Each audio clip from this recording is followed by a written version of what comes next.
Jadi untuk semua ibu-ibu yang di kehamilan pertamanya mungkin atau di kehamilan yang sebelumnya udah pernah merasakan preeklamsi ataupun eklamsi, jangan pernah takut untuk kalau dikasih rezeki lagi untuk kehamilan berikutnya, karena benar-benar ngejalanin semuanya dengan bahagia, harus memilih semua hal dengan baik. Kalau ibunya bahagia, mudah-mudahan anaknya bahagia. Kalau kita rutin check up, kita benar-benar ikut anjuran dokter, kita jujur, minum obatnya, minum vitaminnya, semua sesuai anjuran, tidak bolong-bolong, tidak ada yang terskip, semua hal itu dikonsultasikan. Kalau pernah tahu sebelumnya ada keadaan emergensi, mungkin boleh diminta untuk nomor telepon dokternya. Alhamdulillah saya dapat dokter Febri yang benar-benar ngebantu, dikasih nomor telepon pribadi, tidak nomor telepon adminnya.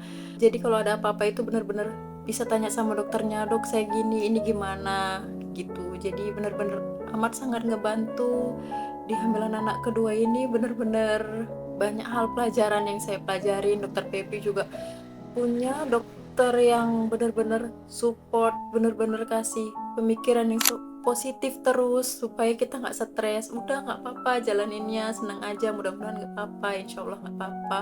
Itu benar-benar dukungan yang luar biasa, buat kita nggak stres, kasih kita jadi bisa positif terus sama semua hal.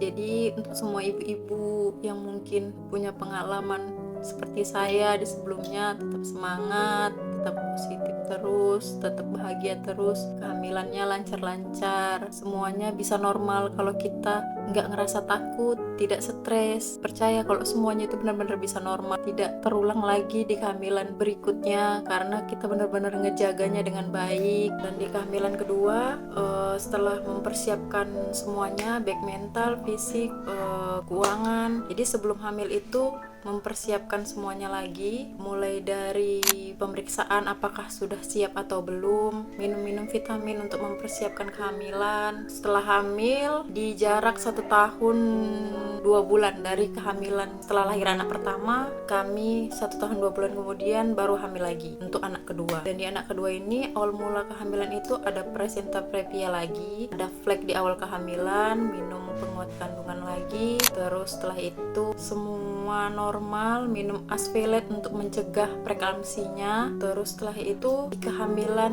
24 minggu disarankan untuk pemeriksaan darah, yaitu SPLET1, terus periksa gula darah, ada periksa ferritin, kolesterol, LDL HDL-nya diperiksa, terus gula darah puasa. Pada saat itu gula darah puasa lebih disarankan daripada gula darah sewaktu. Setelah itu, setelah pemeriksaan semuanya hasilnya keluar, ternyata ferritin rendah dan harus suntik infus ferritin 2 kantong dan 2 tahap. Setelah itu minum untuk vitamin-vitamin yang menunjang kehamilannya agar tidak terjadi yang pertama itu preeklamsi lagi gitu.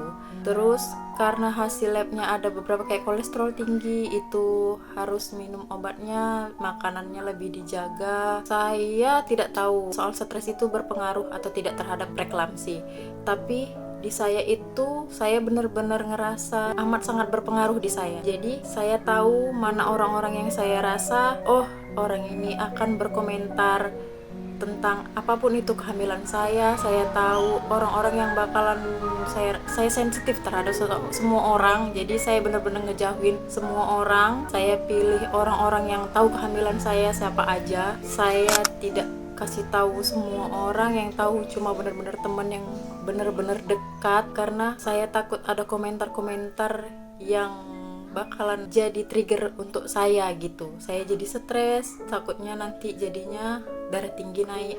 Saya tidak tahu itu berpengaruh atau enggak, tapi benar-benar itu amat sangat bekerja di saya gitu.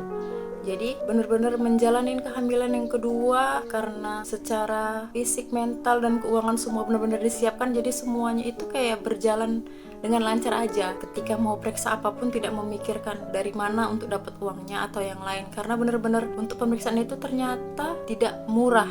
gitu. Seperti periksa split one itu ternyata sampai di 2.800.000 dan belum lagi periksa yang lain-lainnya. Terus untuk tidak stres, saya rasa kita tahu siapa aja yang bakal berpotensi untuk memicu stres, apa aja yang bakal memicu stres, itu lebih baik tidak dilakukan.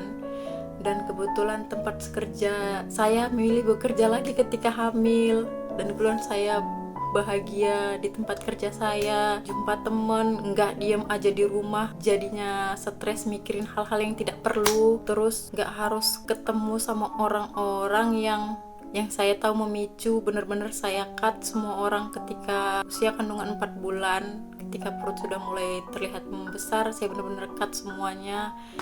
Saya cuma kerja, pulang ke rumah, keluar untuk cek kandungan. Gak banyak yang saya lakukan di luar gitu, karena saya takut ada sesuatu yang men-trigger saya dalam kehamilan saya yang kedua ini gitu. Terus semuanya normal sampai di akhir, tidak ada darah tinggi, tidak ada kaki bengkak, benar-benar semuanya normal seperti biasa, janinnya tumbuh dengan baik.